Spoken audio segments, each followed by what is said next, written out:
नमस्कार। सनातन Sikh teachings channel में आप सभी का स्वागत है। पिछले वीडियो में हमने भगवत गीता के एक श्लोक को देखा था। वो श्लोक 9वें अध्याय का 26वां श्लोक है, जिसका अर्थ था, जो कोई भी भक्त मेरे लिए पत्तर पुष्प फल जल भक्ति से अर्पण करता है, उस भक्त का वे भक्ति पूर्वक अर्पण किया हुआ पत्तर पुष्प फल जल मैं स्वीकार करता हूं।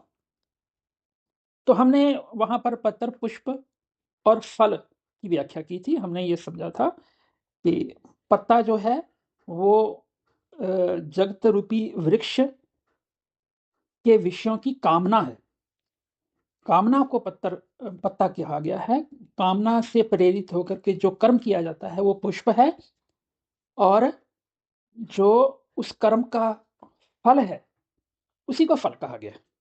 तो विषयों की कामना, उस कामना से प्रेरित होकर किया गया कर्म और उसके परिणाम, तीनों को प्रभु को अर्पण करने की वहां बात है। तो अब हम जल की व्याख्या को भी समझ लें कि जल का अर्पण करना क्या है। हमने देखा है कि भगवत गीता में इस विश्व को एक वृक्ष के रूप में देखा गया। इस वृक्ष का बीज परमात्मा की चेतन शक्ति और जड़ शक्ति, इन दोनों के संयोग से प्रस्तुत होता है। ये जो चेतन शक्ति है वो परमेश्वर की निज शक्ति है। वो इस जगत रूपी वृक्ष का जो बीज माने उस बीज का जो अंतर तत्व है, उसकी जो पोटेंसी है वो है। जो जड़ शक्ति है वो उस सामर्थ्य की, उस पोटेंसी का बाहरी रूप है। तो ये दोनों मिलके एक बीज बनते हैं। अज्ञानता इस पेड़ का तना है, मोह इसकी शाखाएं हैं। अब इस विश्व रूपी वृक्ष में फिर पत्ते फूल और फल भी हैं, जिनको हमने पहले समझ लिया। अब यदि हम सोचें, यदि जल ना हो तो बीज के उपस्थित होते हुए भी क्या तना होगा, क्या शाखाएं होंगी, क्या पत्ते होंगे, क्या फूल और फल होंगे? नहीं होंगे। हम कह सकते हैं कि जल जो है वो वृक्ष का सर्वस्व है।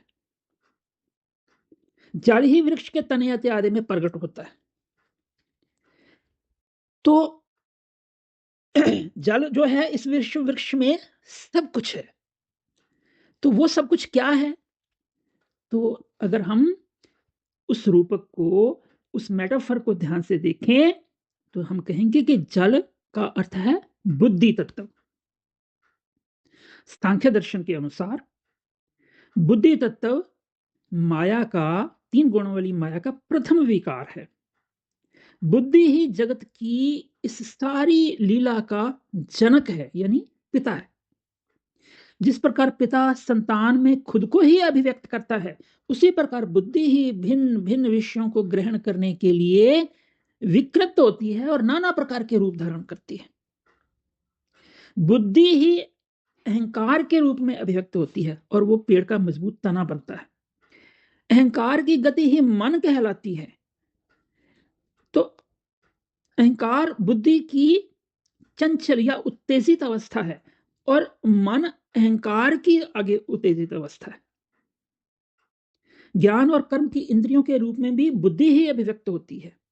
ये जो जड़, जितने भी जिनको हम जड़ कहते हैं पदार्थ जो हैं, जैसे कि एटम आदि, उनमें जो जैसे जो केमिकल रिएक्शन होती है उसके बारे में कहा गया है कि वो उस बुद्धि तत्व के कारण है। यदि वो बुद्धि तत्व नहीं हो तो हाइड्रोजन और ऑक्सीजन कभी भी कंबाइन नहीं होंगे और जल का निर्माण नहीं करेंगे।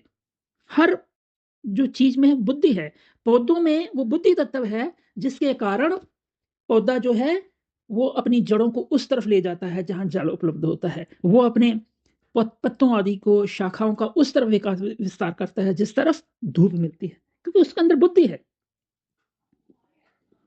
यही नहीं, जीव का स्वरूप भी बुद्धि के कारण है। जीव का अर्थ होता है सीमित, छोटा, लघु।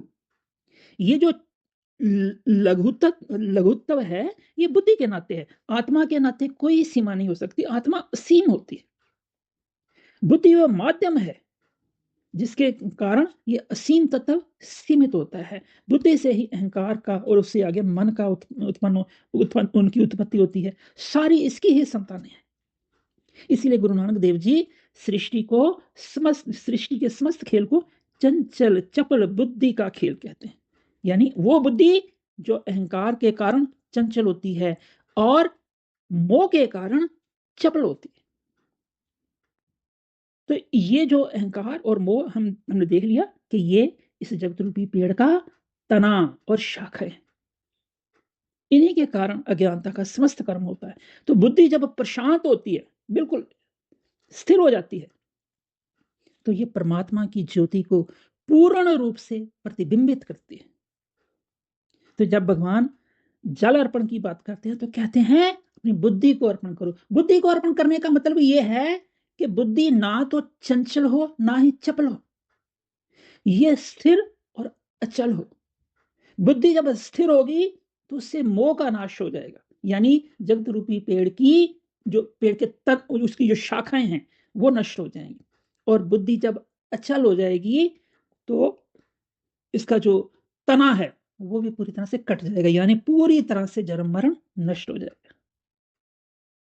तो बुद्धि का स्थिर होना और अचल होना, इसमें बहुत बारीक भेद है। लेकिन हम सरल शब्दों में कहें तो चंचल बुद्धि को स्थिर करना, यह बुद्धि का अर्पण करना है। चंचल बुद्धि किस प्रकार स्थिर होती है? ये प्रभु के नाम जप से होती है। जितना हम नाम जप करते हैं उतनी ही बुद्धि स्थिर होती जाती है, हमारे अंदर से चंचलता निकलती है। सबसे पहले हमारा शरीर स्थिर होता है, फिर जो मन की गति है वो स्थिर होती है, और तब अंदर प्रभु की ज्योति प्रकाशित होती है।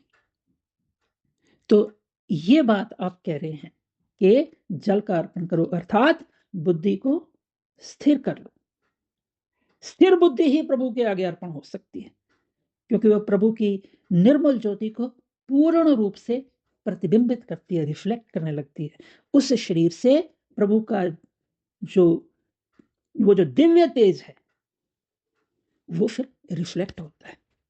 ये बात आप कह रहे हैं। तो आज के लिए इतना ही। मैं आप सबसे ये अनुरोध करूंगा कि आप इस वीडियो को, यदि आपको पसंद आया है तो आप इसे लाइक अवश्य करें। आप लोग आते हैं, देखते हैं, लेकिन लाइक नहीं करते हैं। ये कई बार मैंने रिक्वेस्ट की है कि प्लीज़ आप लोग इसे लाइक करें, आप इसे कमेंट भी करें इस पर, और अपने दोस्तों मित्रों के साथ शेयर भी करें। धन्यवाद।